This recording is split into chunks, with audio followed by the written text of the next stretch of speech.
once had a rocket with a tip of engine red. I lit it in a field of gold, stood back and watched it float overhead, just like I'd imagined, just like Mama said. Yeah, well, you found something, and you found a way to get good at it, and like attacked it. Yeah. I'm all about practice. I'm not one of the people that got gifted with the musical talent fairy. Right. It's all been pretty hard earned. Yes, I put myself in that category too. It was especially the first years of college. It can be a wake up call. When you're with other people who've been in music longer, I guess, or more focused on it. I remember my teacher. It was the first time I saw a practice sheet that was like he had the half-hour routine, the 1 hour routine, and the 3 hour routine. And it was all structured, totally structured. So you covered all the bases. I used that kind of system for quite a while when I was younger. It's so helpful. I mean, and I think that affected like how I teach these days too, of just like talking to students about, well, how do you practice? What do you practice? How much time, like, do you know how to practice? Because I think part of what I struggled with, especially at the beginning, was like I didn't even know what I was supposed to practice. Like it was just like my piano teacher would give me pieces and and that was kind of the practice. But when you get into higher levels of music learning, then you're working on kind of intricate details of something that aren't necessarily connected to a piece. Like I was a jazz major, and so it was like learning voicings and understanding how chord changes worked along with improvisation, and like hearing the fourth against, like something that isn't normally like how do you hear those kinds of things in a song? And so my practice time wasn't always just spent learning pieces. It was often spent like working on ear training or working on theory or trying to understand something I was listening to by transcribing it. And I think that was something I sort of just figured out, but I find a lot of students they don't figure it out and it becomes a struggle. So it's something that I think really important to talk to students about. Yeah, I agree. One of the things I do is I take if I have a certain thing I'm trying to do, I'm a commission to do something, or I have a gig for something. I have to get this piece ready. What are the steps I do to get the piece ready for that night? All the little steps. And it might be like 2 measures in one piece for a half hour a day just to get those 2 measures down in addition to the whole piece. But yeah, it's hard to figure that stuff out at first. Yeah, and it's helpful if you have someone who's kind of helping you figure out how to do it, because otherwise you're just swimming, like praying that this is the right thing. Yeah, you're hoping you're not wasting your time, basically. Exactly. Yeah. Well, you mentioned the Manhattan School of Music, but on your list here, there's many more accomplishments in education as far as your academic career. And so you just kind of took us into that first experience that really pushed you, but you went way beyond that. So can you just describe that journey a little bit? Like what made you decide to keep going with the focus on, in music education and performance? So after I graduated, I graduated to 19, what is it? Where's the math? It was like 2001.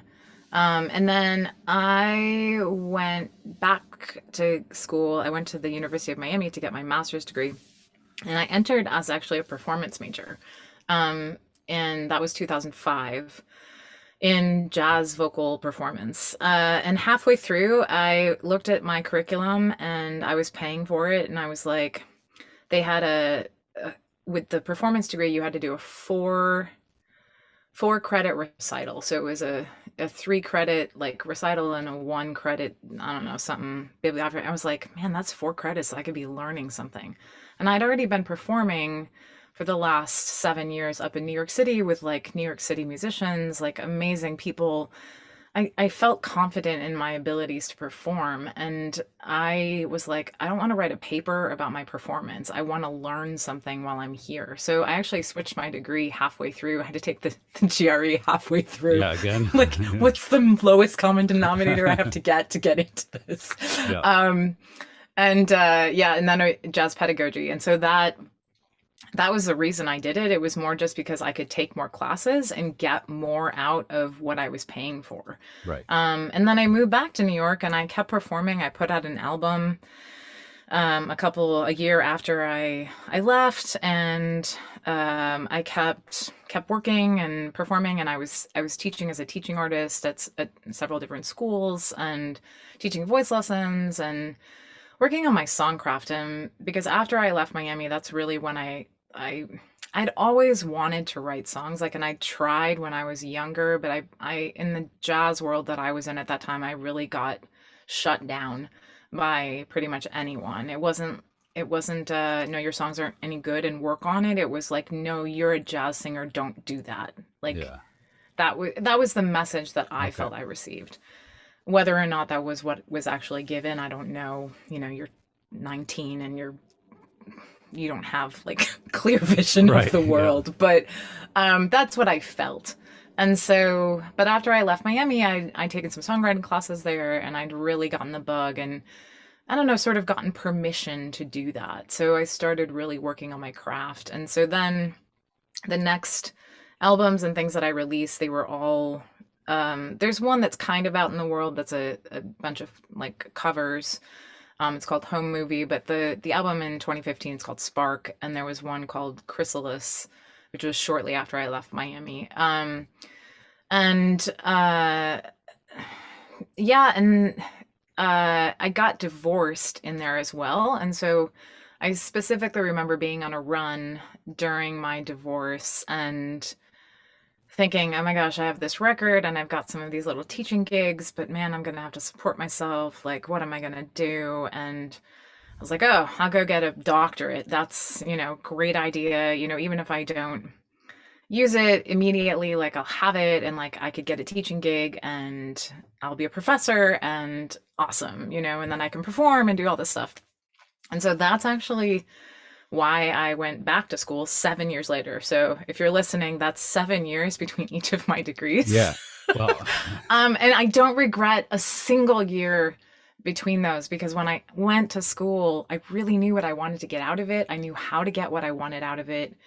And when I did my doctorate, I mean, I was the TA for the contemporary program at the University of Miami. So when I was there, I had a bunch of classes I was teaching, and a bunch of students that I was teaching. I was an adjunct at another community college while I was there. So, I mean, I was essentially working a full-time job while I got my doctorate.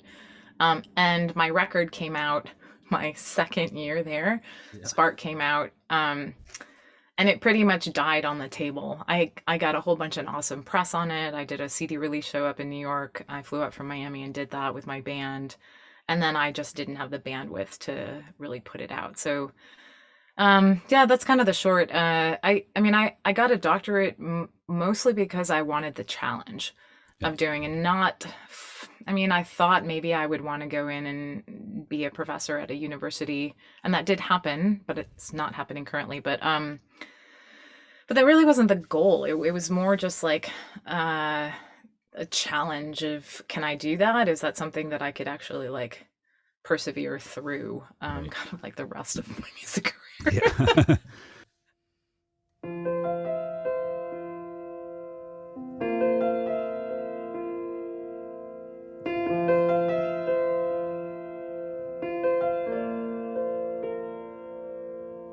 Long after you were gone, my dad told me a tale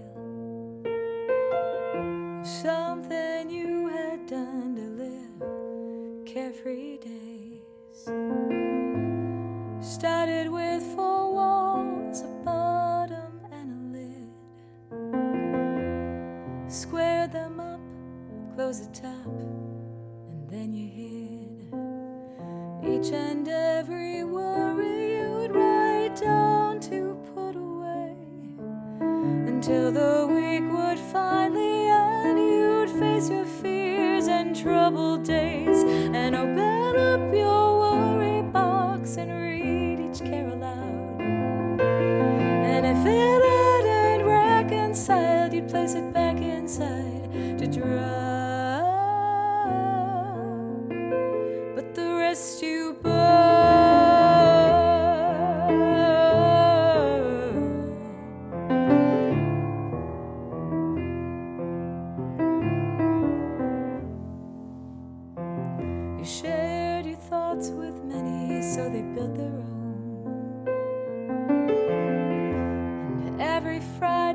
all sit down at 5 alone. Share a dry martini and open up their box.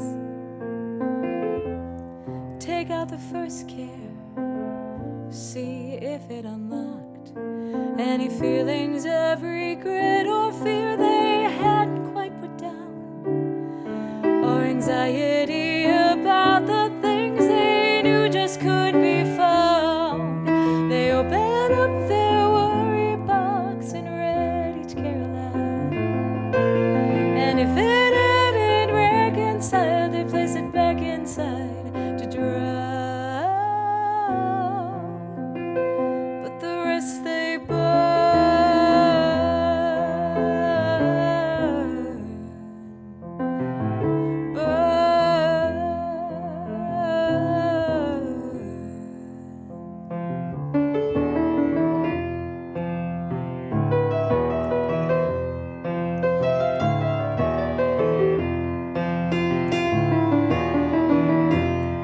It's my grandfather's worry club, and I'm keeping it alive. 'Cause sometimes the world's too much, and I just wanna hide. So I open up my worry box and read each care aloud.